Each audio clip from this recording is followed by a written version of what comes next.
मी 5 वर्षापूर्वी प्रतिज्ञा केली होती की माझ्या विभागातल्या लोकांना जोपर्यंत मुबलक पाणी मिळण्यासाठी सगळी कामं संपन्न होत नाहीत तोपर्यंत मी केस कापणार नाही.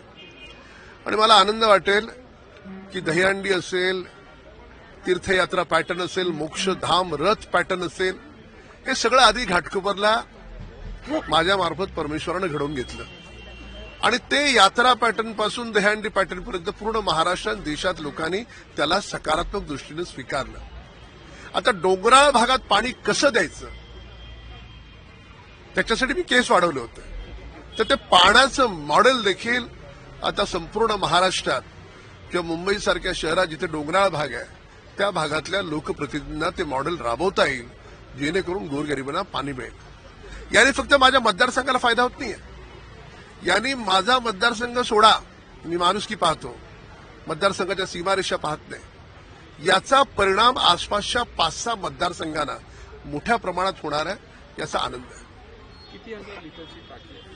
ही 22 लाख लिटरची टाकी आहे, वरची 18 लाख लिटरची टाकी आहे, अशी खाली 9 लाख लिटरची टाकी आहे.